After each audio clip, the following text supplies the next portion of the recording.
na na de re na na tum to na de re na na de re tum to na de re na na de re na na tum to na de re na na de re ye हौसला कैसे झुके ये आरज़ू कैसे रुके ये हौसला कैसे झुके ये आरज़ू कैसे रुके मंजिल मुश्किल तो क्या धुंधला साहिल तो क्या तन्हा ये दिल तो क्या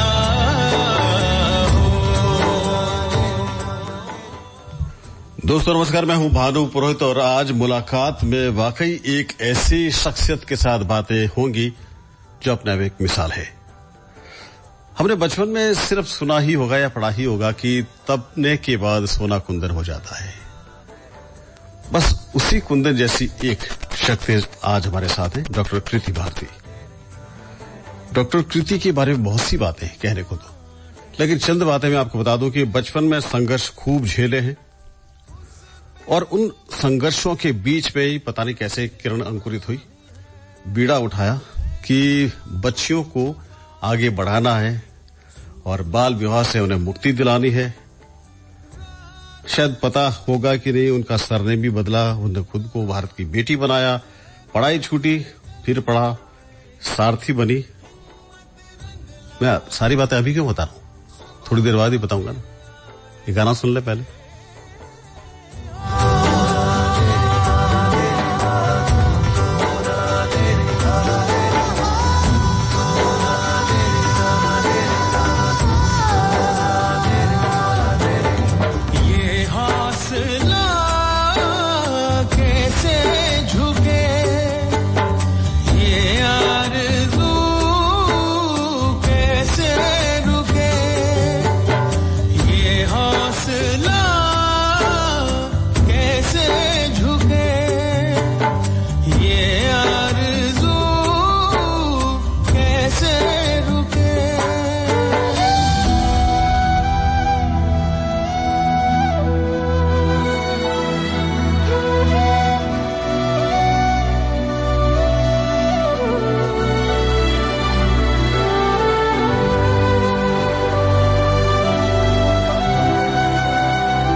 सरस दूध और दूध से बने उत्कृष्ट उत्पाद।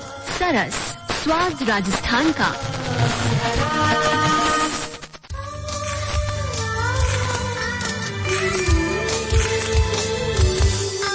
तुम हुस्न परी तुम जाने जहां, तुम सबसे हंसी तुम सबसे जवान।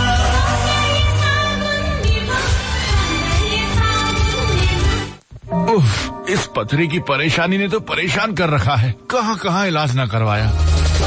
अब चिंता की कोई बात नहीं, गुर्दे की पथरी का सफल इलाज, बिना ऑपरेशन, बिना चीरा, बिना टाँके, सीमेंस आधुनिकतम लिथोट्रिप्सी मशीन से। प्रोस्टेट गुर्दा रोग के इलाज हेतु कमला नगर अस्पताल, पाल लिंक रोड, जोधपुर।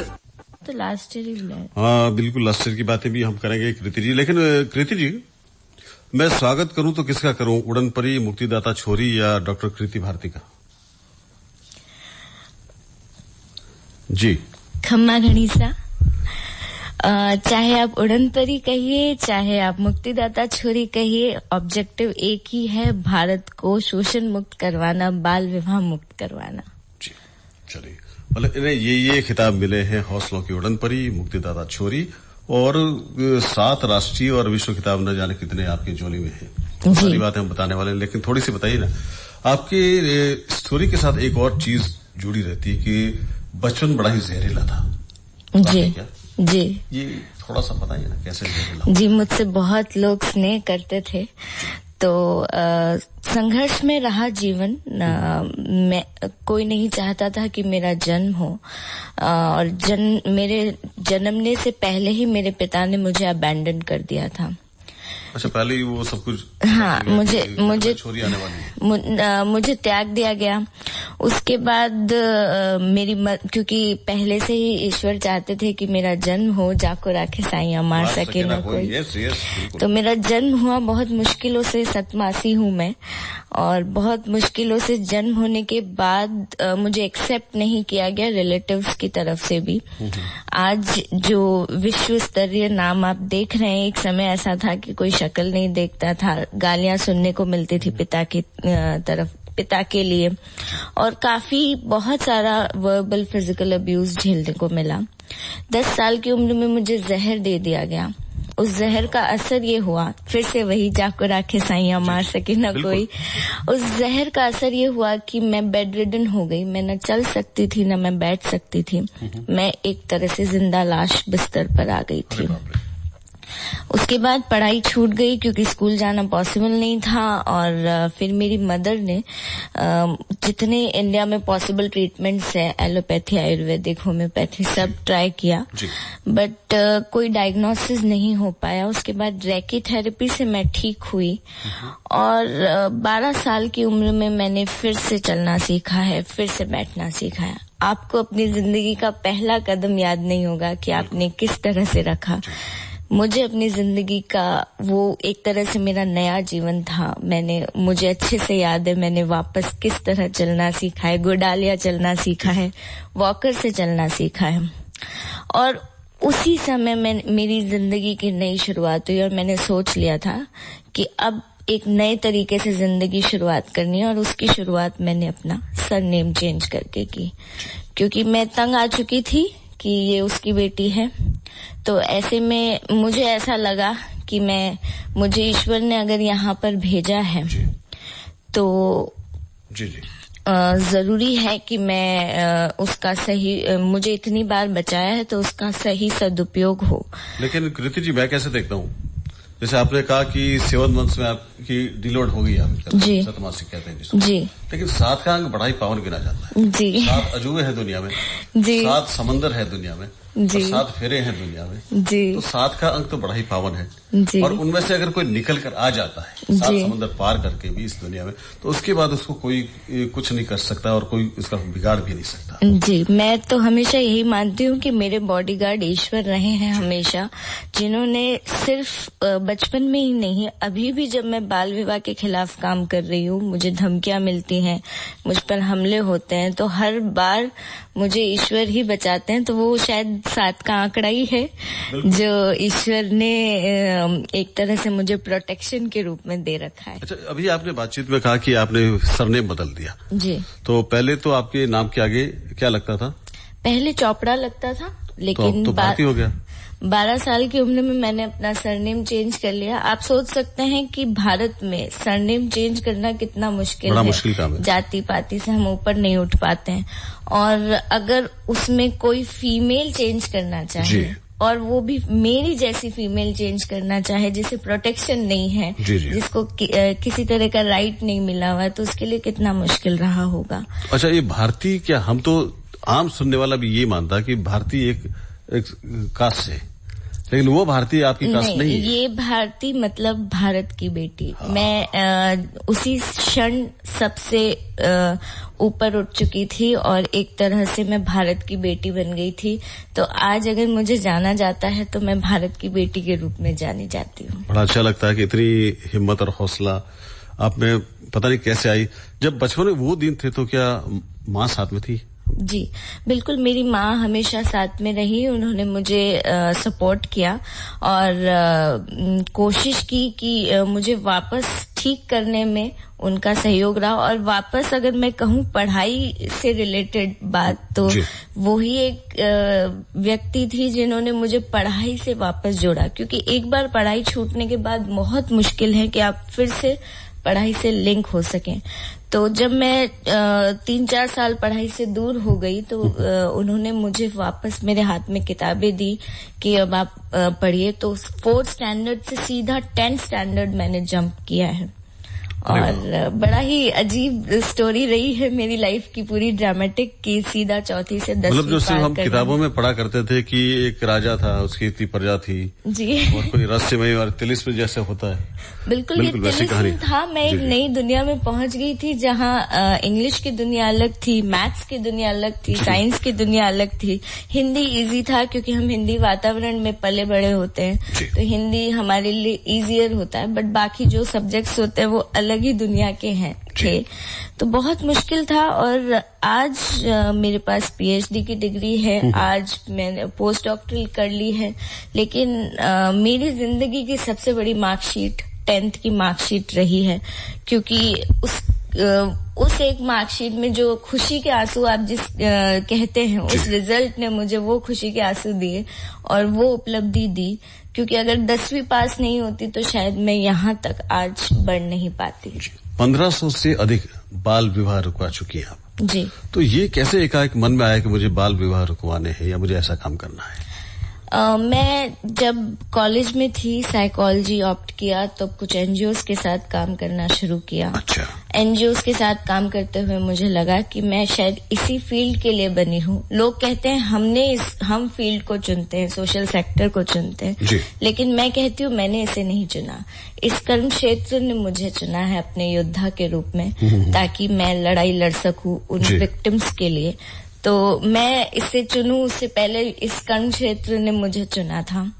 और जब सारथी की शुरुआत हुई तो एक चाइल्ड मैरिज एक ऐसा इशू था जिसको कोई टच नहीं कर रहा था, या जो लोग काम करते हैं वो अवेयरनेस तक रह के अवेयरनेस का काम करके बस शांत हो जाते हैं। जरूरी था विक्टिम्स के साथ सीधे काम करना, क्योंकि मैं इसको भी मैं अपने बचपन से जोड़ती हूँ हमेशा कि मुझे बचाने वाला कोई नहीं था, लेकिन इन बच्चियों को बचाने वाली उनकी कृति दीदी है। जी। अच्छा, आपके साथ एक और डिग्री जुड़ी है, मनोविज्ञान में पीएचडी और बाल संरक्षण कानून के संबंध कई उपाधियां आपने ली। जी। तो क्या ये संस्था के जुड़ने के बाद आपने शुरू किया, ये सब कुछ डिग्रियां हासिल करने के बाद फिर आपने सारथी को अंजाम दिया? जी, दोनों साइमल्टेनियसली साथ चलती रही हैं, क्योंकि जरूरी है अगर आप अनुभवी हैं तो अनुभव के साथ साथ आपको बेसिक नॉलेज क्वालिफिकेशन भी बहुत जरूरी है। तो मुझे ऐसा लगता है कि पढ़ाई की तो कोई उम्र होती नहीं है, और अब अभी भी मैं पढ़ाई कर रही हूँ। लोग कहते हैं आप कहाँ जरूरत है पढ़ने की, तो मैं यही कहती हूँ पहले जो नहीं पढ़ा उनको कंपनसेट कर रही हूँ। जी, हर दिन एक नई पढ़ाई और नई इबारत लेके आता है, उसको पढ़ना पड़ता है। बिल्कुल, आपको हर शिक्षा जो है आपको हर तरीके से डेवलप करती है, हर बार नई चीज सिखाती है, और आपको इस संसार में अलग अलग चीजों के साथ डील करने के लिए तैयार करती है। जी। अच्छा, जब पहली बार आप किसी बाल विवाह को रुकवाने गई थी तो कुछ याद है उसके बारे में? देखिए, ऐसे तो बहुत सारे किस्से हैं कि जब मैं बाल विवाह रुकवाती हूँ या निरस्त करवाती हूँ। जब बाल विवाह निरस्त करवाते हैं उसमें ज्यादा समस्याएं सामने आती है, क्योंकि बाल विवाह हो चुका होता है और उसमें उनके बाल विवाह को खत्म करने की हम बात कर रहे हैं। तो वहाँ आपको बहुत जाति पंचों का भी एडवर्स सिचुएशन देखने को मिलती है। उसके अलावा आपको धमकियां मिलती हैं, आपको हमले होते हैं। कई बार ऐसा होता है कि मुझे लंच ब्रेकफास्ट डिनर में मील्स मिले या न मिले, लेकिन लगभग हर केस में धमकियां जरूर मिल जाती है। जी जी, उससे पेट भर जाता होगा कि आपके रूटीन का काम है।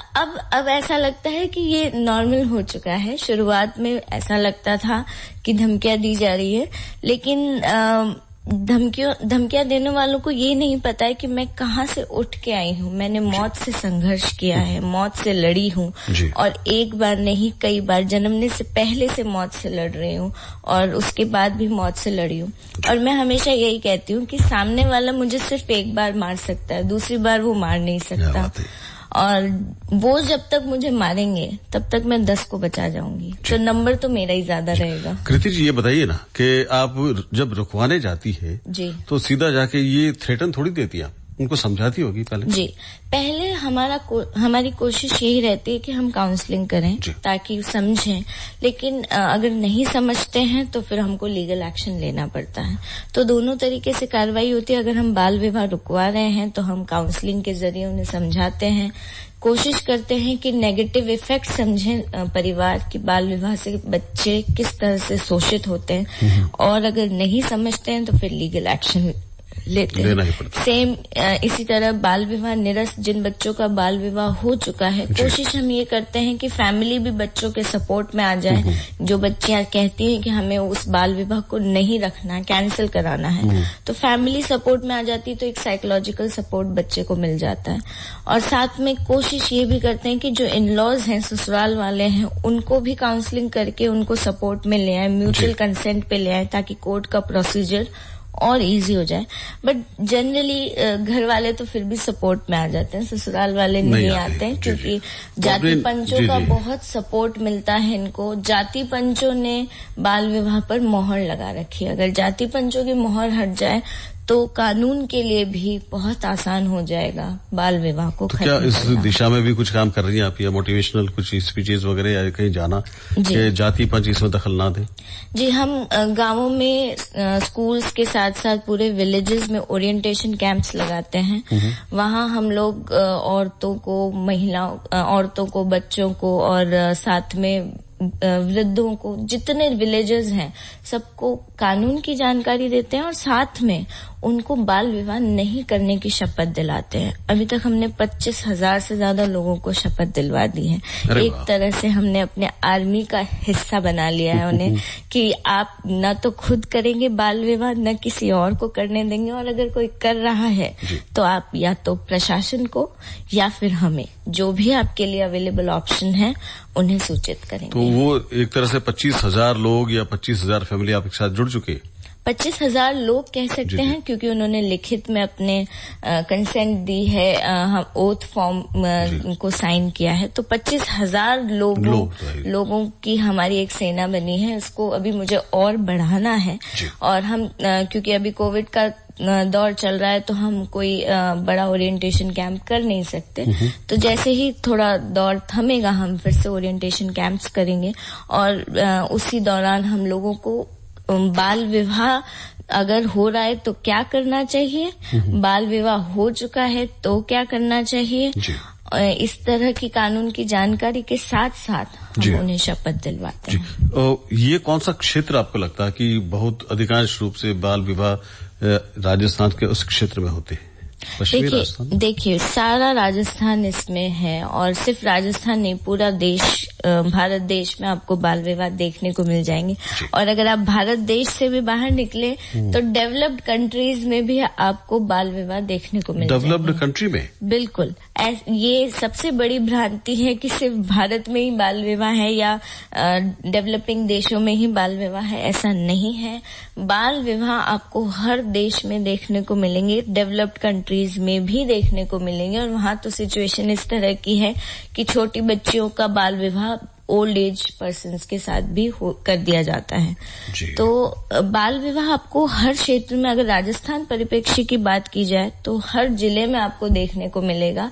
बस सिचुएशन ये है कि कुछ जिलों में ये सिचुएशन है कि छोटी बच्चियों की बड़े एज के लोगों के साथ शादी कर दी जाती है, और कुछ जिलों में ये है कि सिमिलर एजेस जो हैं, दोनों ही लड़का और लड़की दोनों ही नाबालिग हैं, दोनों ही सिमिलर एज के हैं, उनका बाल विवाह कर दिया कृति जी, क्या फॉलोअप भी रखा जाता है कि वो बाल विवाह निरस्त हुआ है या रुकवा दिया गया, उसके बाद नहीं होगा? जी बिल्कुल।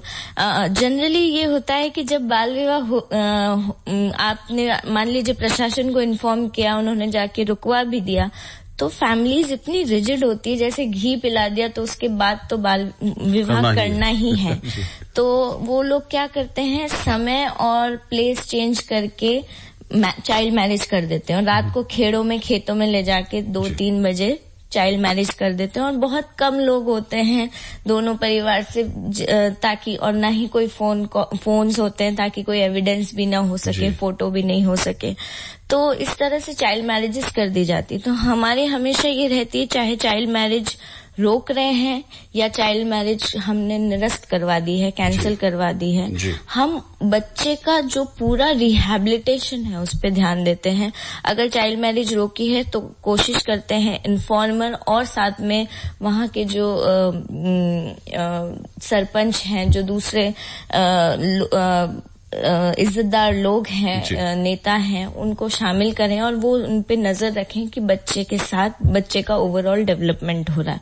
और जब बाल विवाह निरस्त करवाते हैं तो पहली कोशिश तो ये रहती है कि वापस बाल विवाह न हो, दूसरी कोशिश रहती है कि शादी हो तो नाता प्रथा न हो, ये भी एक हमारे यहाँ प्रचलित है। तीसरी कोशिश ये रहती है कि बच्चियां पढ़ाई करें। मेरे पास जितनी बच्चियां आती हैं पूछती हैं कि आपकी फीस क्या होगी, तो मैं उनको यही कहती हूँ, फीस तो लगेगी, फ्री में कौन सा काम होता है, लेकिन फीस जो है वो पैसों में नहीं होगी, फीस आपको पढ़ाई करके देनी पड़ेगी। तो आपने जहाँ से पढ़ाई आपकी ड्रॉप हुई, आपको वहीं से पढ़ाई शुरू करनी पड़ेगी। तो एक तरह से पुनर्वास का यही आपका तात्पर्य रहता है इसमें? बिल्कुल, उसमें पढ़ाई के साथ साथ उनको करियर के साथ जोड़ना, ताकि वो अपने पैरों पर खड़ी हो सके, एम्पावर्ड हो सके, क्योंकि यहाँ पर बहुत सारी कुप्रथाएं हैं, बहुत सारा शोषण है। आप एक से निकलेंगे दूसरे में एंटर हो जाएंगे, उसके लिए जरूरी है कि आप एजुकेटेड हों, एम्पावर्ड हों। देखिए, समस्याएं सबको झेलनी है, दुख सबके जीवन में आने हैं, बिल्कुल। लेकिन अगर आप स्ट्रेंथन होंगे तो आप उससे लड़ सकें। आपको काम करना है या नहीं करना है, करियर बनाना है या नहीं बनाना है, ये आपकी पर्सनल चॉइस है, लेकिन आप आप अपनी लाइफ को आगे परस्यू करने में केपेबल हो, ये जरूरी है। तो इसके लिए पढ़ाई, शिक्षा बहुत जरूरी है कि आप शिक्षित होंगे तो आप कभी भी अपनी जिंदगी को आगे चला सकते हैं। जी। सारथी दिमाग में कैसा है आपको?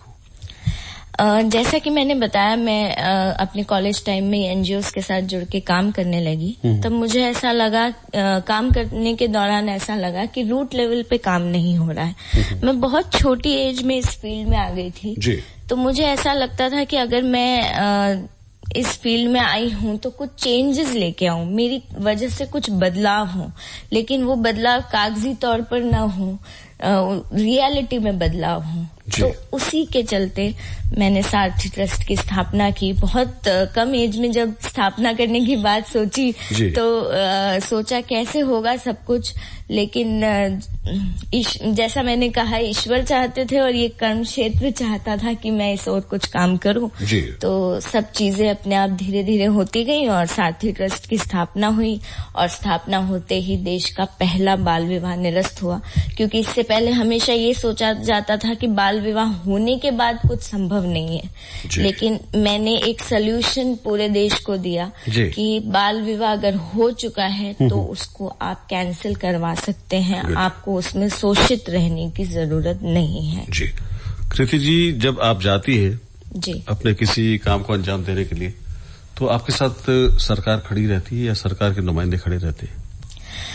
देखिए, मेरा एक मानना है कि सरकार चाहे किसी भी पार्टी की हो, बाल विवाह को खत्म करने की तरफ किसी भी सरकार ने अभी तक सही कदम नहीं उठाया। हालांकि हो सकता है कि उनकी प्रेरणा रही हो कि बाल विवाह तो कमी आई है, कुछ बाल विवाह खत्म हो।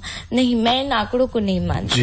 मैं बीइंग एन एक्टिविस्ट, मैं मानती हूँ कि ये जो आंकड़े हैं ये आपको भ्रमित करने के लिए हैं। ये सिर्फ और सिर्फ भ्रम पैदा कर रहे हैं कि हम बाल विवाह के मुद्दे से भटकते रहें। आप ये देख लीजिए कि 1929 से हम बात कर रहे हैं कि बाल विवाह नहीं हो। शारदा एक्ट आया है 1929 में हमने मतलब एक तरह से लीगली हम ये बात कर रहे हैं कि बाल विवाह नहीं होने चाहिए। 1947 में हमारा देश आजाद हो गया। अभी 3 दिन पहले हमने 75वां स्वतंत्रता दिवस मनाया है। बिल्कुल। लेकिन आप मुझे ये बताइए, 1947 में हमारा देश आजाद हो गया, लेकिन क्या हमारे बच्चे, हमारे देश के बच्चे आज भी आजाद हैं? नहीं। हमारे देश के बच्चे आज भी बाल विवाह की बेड़ियों में बंधे हुए हैं। तो ये सवाल है कि 100 साल लग गए, अभी तक हम बाल विवाह को खत्म नहीं कर पाए हैं। इसका मतलब हमारा डायरेक्शन सही नहीं रहा, सरकार का, किसी भी सरकार का डायरेक्शन सही नहीं रहा। क्योंकि जिस तरह से हम कोरोना से लड़ने के लिए हमको वैक्सीन की जरूरत है, सिर्फ हम सोशल डिस्टेंसिंग, मास्क या सैनिटाइजर से कोरोना से नहीं लड़ सकते, हमको वैक्सीन की जरूरत है। उसी तरह मेरे लिए बाल विवाह एक बीमारी है और उससे लड़ने के लिए सिर्फ आप रोकथाम पे ही काम करेंगे तो आप बाल विवाह को खत्म नहीं कर सकते। जड़ से मिटाना होगा। जड़ से मिटाने के लिए आपको बाल विवाह से पीड़ित जो बच्चे हैं, बाल विवाह से जो बीमार बच्चे हैं, उनको ठीक करना होगा, उनका बाल विवाह कैंसिल कराना होगा। बहुत सारी कहानियां आपके हिस्से में जुड़ी हुई जी। तो खिताब भी बहुत सारे मिले हैं जी। तो ये जो 2 खिताब है खासतौर पे, हौसलों की उड़न परी और मुक्तिदाता छोरी जी, ये कहाँ से मिले? जी, ये अलग अलग टाइटल्स मुझे दिए गए हैं। हौसलों की उड़न परी और मुक्तिदाता छोरी अलग अलग मीडिया एजेंसीज ने मुझे ये नाम दिए गए हैं। अभी हाल ही में शेरनी मूवी लॉन्च हुई तो मुझे शेरनी का टाइटल दिया गया जी। तो ऐसे बहुत सारे टाइटल दिए गए हैं मुझे। और शेरनी तो हमें भी अच्छा लग रहा है, जो अपने पंजे से किसी को निकलने ही ना दे जी। मुझे ऐसा लगता है कि मैं एक समय पे शेरनी हूँ और एक समय पे गाय हूँ। जहाँ जरूरत है वहाँ शेरनी की तरह दहाड़ती हूँ और जहाँ जरूरत है बच्चों को दुलार करने की वहाँ दुलारती हूँ। क्या बात है, बड़ा ही अच्छा लग रहा है। गाय के रूप में शेरनी कहते हैं हम तो जी। अच्छा, अभी बहुत चर्चा में रहती है आप जी। सीरियल बन रहा पूरा जी जी। ये कैसे हुआ? बालिका वधू सीजन 2 आ रहा है और उस सीजन 2 को मैं प्रमोट कर रही हूँ। कलर्स चैनल ने मुझे अप्रोच किया कि आप क्योंकि आपका काम है बालिका वधुओं के साथ, तो बालिका वधु को प्रमोट करने के साथ उनके साथ मिलके हम रियल चाइल्ड ब्राइड्स की स्टोरी लोगों के साथ शेयर कर रहे हैं। लोगों को ये बता रहे हैं कि बाल विवाह पुरानी बात नहीं है, बाल विवाह आज भी प्रचलित है और बाल विवाह के कारण आज भी बच्चियां बेड़ियों में बंधी हुई हैं और हम सभी मिलकर ही इन बच्चियों को इन बेड़ियों से आजादी दिला सकते हैं जी। तो इस ऑब्जेक्टिव के साथ बालिका वधू सीजन 2 के साथ जुड़ी हूँ और कुछ प्रमोशनल हमने शूट्स किए हैं और साथ में कुछ रियल चाइल्ड राइट्स की स्टोरीज लोगों के बीच लेकर आ रही हूँ। कृति जी, अभी तक आपने बहुत सारे शादियां जो निरस्त भी करवा दी और बाल विवाह रुकाए, क्या वो सभी लोग अभी भी आपसे जुड़े हैं या कभी कभार आपसे हेल्प होती? जी बिल्कुल, सभी बच्चियां मुझसे जुड़ी हुई हैं और उनका, क्योंकि पुनर्वास का हमारा प्रोसेस, पुनर्वास एक दिन में नहीं हो सकता। उस पुनर्वास का जो प्रोसेस है वो लंबा टाइम लेता है, इट टेक्स टाइम। तो उसके लिए हमारा जुड़ा रहना भी जरूरी है। तो हम साइकोलॉजिकली भी जुड़े हैं और फिजिकली भी जुड़े हैं ताकि हर तरह से उनका रिहैबिलिटेट कर सके। और सिचुएशन ये है कि हमारे बीच कभी क्लाइंट या मैम का रिश्ता ही नहीं रहा, हमारे बीच दीदी का रिश्ता रहा है। मैं उनकी दीदी हूँ और वो मेरी छोटी बहनें हैं। तो हालांकि कुछ बच्चियां माँ भी मानती हैं, तो अलग अलग संवेदनाएं हैं, अलग अलग फीलिंग्स हैं। लेकिन फिलहाल मैं यही मानती हूँ कि एक ऐसा रिश्ता है जो प्रेम स्नेह मुझे बचपन में नहीं मिला, जो प्रेम स्नेह परिवार से नहीं मिल पाया, वो प्रेम स्नेह इन बच्चियों से मिल रहा है। कृति जी, 1 मिनट का समय और है अपने पास जी। हालांकि माँ को हर बच्ची प्यारी होती है, लेकिन कोई ऐसी स्टोरी जो आज आपने उसको बाल विवाह रुकवाया या निरस्त करवाया, और वो एक अच्छी जगह आज पहुंच चुकी है और आपसे बातें होती। देखिए, मेरी तो आंखों के सभी तारे हैं, लेकिन एक ऐसी बच्ची है जिसका बाल विवाह निरस्त हुआ। और बाल विवाह निरस्त होने से पहले बहुत संघर्ष हुआ। उसके ऊपर 16 लाख का दंड लगा। जाति पंचों ने 16 लाख का दंड लगाया। पिता ने भी बीच में साथ छोड़ दिया, क्योंकि इतना समाज का जाति पंचों का प्रेशर आया कि उसके पिता ने उसको कहा कि केस विड्रॉ कर लो और वापस आ जाओ। उसको मैंने संभाला, उसका केस लड़ा, उसका केस जीता। इस बीच जाति पंचों ने मुझे भी धमकियां दी। कुछ नेताओं ने मुझे धमकी दी कि आपका एनजीओ बंद करा देंगे। जाति पंचों ने रेप तक की धमकी दी है। बहुत सारी धमकियां मिली हैं, अटैक्स भी हुए। लेकिन आज 5 साल पहले उसका 6 साल पहले उसका बाल विवाह निरस्त हुआ और आज वो एक कॉर्पोरेट कंपनी में अच्छी पोजीशन पे है। और उसकी स्टोरी बालिका वधू 2 की स्टोरीज में भी आएगी। और मेरे लिए वो एक ऐसी बच्ची है जो अपने शोषण से बाहर निकल के आई है और वो मुझसे आज भी जुड़ी है और शायद हमेशा जुड़ी रहेगी। जी बिल्कुल। क्या जाते जाते एक नोट में अगर कहना चाहें, बाल विवाह आने वाले टाइम में हमारे भारत में क्या इसकी स्थिति रहेगी? देखिए, हम सभी की ये ड्यूटी है, रिस्पॉन्सिबिलिटी है कि हम अब बाल विवाह को खत्म करें। जैसा मैं कह चुकी हूँ, 1947 में देश आजाद हो गया, लेकिन हमारे बच्चे आज भी बाल विवाह की बेड़ियों में जकड़े हुए हैं। तो हम सभी को बाल विवाह से मुक्ति दिलाने के लिए अग्रसर होना चाहिए। बाल विवाह नहीं हो, और जिन बच्चों के बाल विवाह हो चुके हैं उन बच्चों का बाल विवाह कैंसिल हो, ताकि और वो पुनर्वासित होके उड़ान भर सके। मेरा हमेशा से एक सपना रहा है कि बाल विवाह सिर्फ एक जगह दिखे और कहीं नहीं। वो जगह है किताबों में। क्या बात है? बाल विवाह कहीं नहीं दिखाई दे, सिर्फ एक ही ख्वाब है, बाल विवाह सिर्फ और सिर्फ किताबों में दिखाई दे। Once upon a time there was a child marriage. शेरनी, हौसलों की उड़न परी, मुक्तिदाता छोरी डॉक्टर कृति भारती आज हमारे साथ थी और मुलाकात में आज बड़ा ही अच्छा लग रहा था ये सब सुन के। कृति जी हमारे बीच में आप आई, अच्छी जानकारी दी, बड़ी शानदार जानकारी दी, हिम्मत दी, आपका बहुत बहुत शुक्रिया। मैं भी आप सभी की शुक्रगुजार हूँ कि आप सभी ने मुझे सुना, और सिर्फ सुने नहीं, हमें इसे आत्मा में भी उतारना है कि अब बाल विवाह को जड़ से उखाड़ना है।